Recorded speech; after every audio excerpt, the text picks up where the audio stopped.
안녕하십니까. 세무사빠의 세금 이야기. 오늘 또 살펴볼 내용을 좀 살펴볼게요. 과점주주 간주취득세라는 게 있습니다. 중소법인들을 운영하시는 분들 보면 대부분 가족들이 주주인 경우가 많고, 가족들이 주주다 보니까 대부분 과점주주에 해당이 되죠. 과점주주라는 것은 지분율 50%를 초과하는 점유율을, 과반 점유율을 넘어간다는 얘기죠. 이 과점주주인 경우가 많기 때문에 대부분의 중소기업의 어떤 비상장 법인들 보시면은 가족법인들이 경우가 많고, 그러다 보면 가족들이 특수관계자이기 때문에 가족들의 지분율을 다 합치게 되면 네, 50%를 초과하는 과점주주인 경우가 대부분입니다.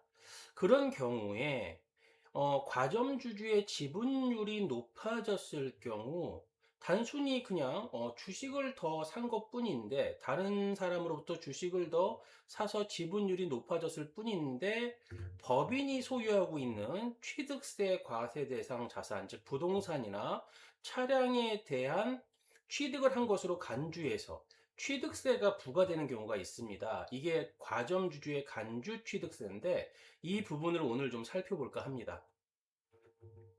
자, 그래서 보면 많은 분들이 이제 그 대표이사이시죠. 대주주이면서 대표이사이신데 갑자기 세금 고지를 받는 경우가 많이 있습니다.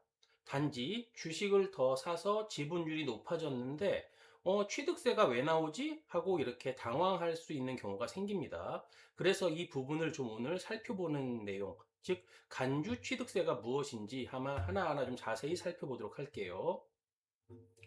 어떤 경우냐면요, 50%를 초과하는 소유자한테 이제 일어나죠. 발행 주식 총수의 50%를 초과하여 소유한 자, 이걸 과점주주라고 얘기하는데요. 과점주주는 혼자만 얘기하는 게 아니라 특수 관계인 합산이에요. 그래서 대표님 본인뿐 아니라 가족, 친족들의 세법이 정한 특수 관계자의 지분을 모두 합산하여 50%를 초과하면요, 과점주주가 됩니다. 결국 과점주주라는 어떤 특징을 가지죠? 실질적 지배력을 가지는 거죠.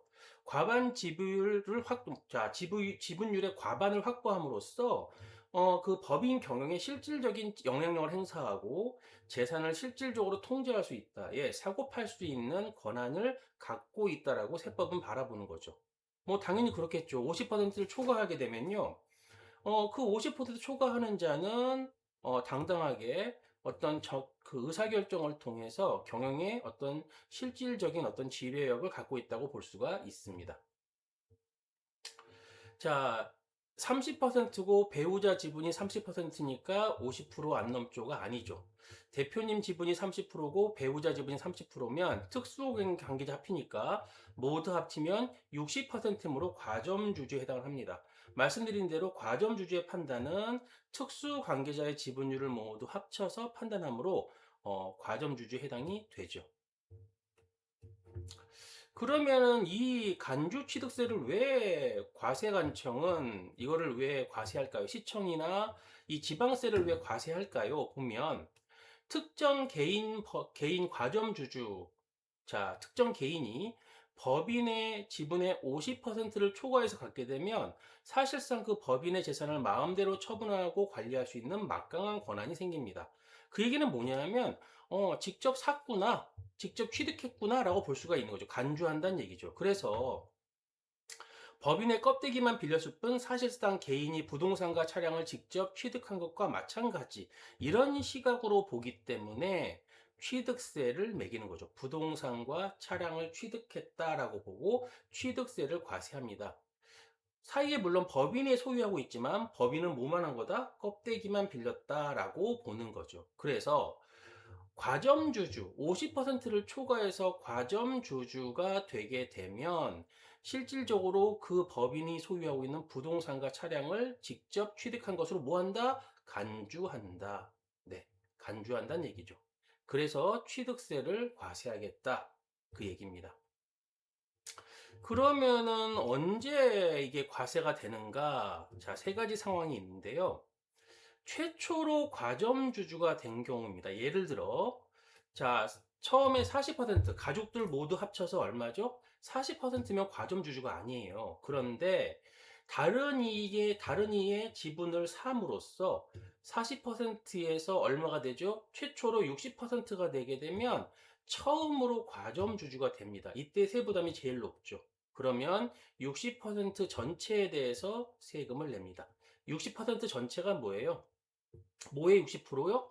네, 법인이 소유하는 부동산, 그 다음에 차량 등, 뭐죠? 취득세 과세 대상에 대해서 60%에 대해서 세금을 부과한다. 그렇죠. 제일 높은 케이스죠. 만약에 원래 과점주주였어요. 60%였는데 추가로 취득함으로 70%가 됐다. 그렇다면 원래 과점주주 때 낸 거는 이미 이제 내기 때문에 늘어난 부분, 늘어난 10%에 대해서만 세금을 과세가 되죠. 자, 70에서 40으로 매각해서 떨어졌어요. 주식을 매각해서 70%였다가 작아졌다가 다시 얼마죠? 35를 취득해서 75가 됐다면 35에 대한 게 아니라 과거 최고 70을 넘어간 5%. 네. 과거 최고 지분율 초과 분만을 뭐한다? 과세하게 되죠. 이렇다가 된 경우. 정리하면 최초로 된 경우가 전체 예를 40에서 60이라면 전체에 대해서 세금을 내고 지분율이 늘어났다면 늘어난 부분에서만 내고 다시 과점주주가 아니게 됐다가 다시 됐다면 과거 최고 지분율을 초과하는 분에 대해서만 뭐한다? 네, 과점주주로서 과세가 됩니다. 자, 그래서 이제 하나하나 좀 자세히 살펴보면요. 그러면 설립 시부터 하느냐? 아니, 그렇지 않습니다. 법인 설립 시에는 면제가 돼요. 발기인으로 100% 지분을 출처해 최초로 설립할 때는 창업 장려를 위해 간주 취득세를 면제합니다. 그렇죠. 처음에 법인 설립할 때 과점주주로 시작을 했다. 그랬을 때 이게 만약에 법인도 취득세를 내야 되는데 여기에 만약에 과점주주들에게도 이거를 물리게 되면 과세하게 되면 글쎄요, 법인 창업이 쉽지가 않을 거예요. 그래서 창업 장려를 위해서 법인 설립 시에는 간주 취득세를 면제하고요. 특정 자산만을 대상으로 합니다. 그래서 취득세 대상 부동산, 차량, 기기장비, 골프 회원권 등 자, 중요한 게 뭐죠? 취득세 지방세법상 취득세 과세 대상 물건에 대해서만 기준을 하고요. 그럼 세율을 얼마를 적용하느냐? 자, 2%를 적용합니다. 2% 특례세율을 적용합니다. 그래서 농특세 포함 시 2.2%가 적용되죠. 네, 그래서 2.2%의 세율을 적용한다. 농특세 포함 시. 자, 이렇게 보시면 되면은 정리하면 법인 설립 시에는 면제가 됩니다. 그리고 취득세 과세 대상 물건을 대상으로 하고요. 세율은 얼마다? 농특세 포함 시 2.2%를 적용하게 됩니다. 자, 그래서 만약에 과세 대상 자 장부가의 기준이고요. 과세 대상 자산 총액 10억, 적용 세율로 가정한다면 자, 보면 토지 건물, 업무용 차량 요 두 가지가 뭐예요? 취득세 과세 대상이거든요.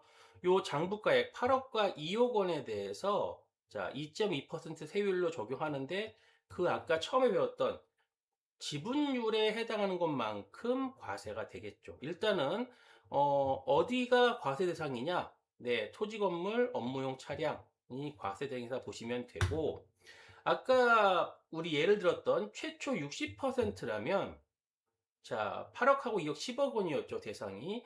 10억 원의 60%에 대해서 6억 원에 대해서 2.2% 1,320만 원이 과세가 되므로 가장 높죠. 최초 과점주주가 됐을 때 과세가 제일 높습니다. 그래서 항상 여러분들 과점주주가 아닌데 과점주주가 된다 했을 때 항상 이 간주 취득세를 염두에 두시고 어떤 그 상황을 고려하고 판단하셔야 됩니다. 기본적으로. 그래서 과점주주가 아니었다가 과점주주가 된다면 이런 간주취득세 부분을 고려하셔야 됩니다. 꼭. 자, 두 번째 사례 60%에서 75% 자, 얼마 늘어났죠? 자, 15% 증가했죠. 60%, 75, 15% 증가하면 자, 10억 원에 15% 1.5억 원이고 1억 5천에 2.2%면 330만 원이 과세가 됩니다. 자, 세 번째 사례가 뭐였죠? 어, 최고였다가 낮아졌다가 다시 높아졌다. 그렇다면 과거 최고점보다 높아진 부분 75에서 85, 10%죠. 따라서 10%에 해당하는 1억 원, 1억 원에 2.2% 하니까 220만 원이 과세가 됩니다. 자, 이렇게 되기 때문에 과점주주가 된다. 자, 과점주주가 아니었는데 과점주가 된다. 제일 먼저 고려하셔야 되고요. 그 다음에 과점주주 상태인데 과점주주의 지분율이 증가된다. 이것도 상당히 고려를 많이 하셔야 돼요. 이 부분에 대해서. 그래서 주식을 이동하기 전에는 반드시 담당 세무 대리인과 함께 어떤 이 지분 변동 현재 가결산을 통해서 간주취득세 시뮬레이션, 이게 어떻게 될 것인가를 먼저 좀 고민해 보셔야 됩니다. 네, 그래야만 이런 간주취득세까지 고려해야만 어떤 갑작스러운 세금, 세부담, 과세되는 부분을 잘 정리할 수 있고 또 이런 부분들을 고려해서 행해야만 여러분 올바른 어떤 세무 처리, 합리적인 세무 처리가 가능합니다. 네, 그래서 오늘은 여기까지 하고요. 또 다음 시간에 찾아뵙도록 하겠습니다.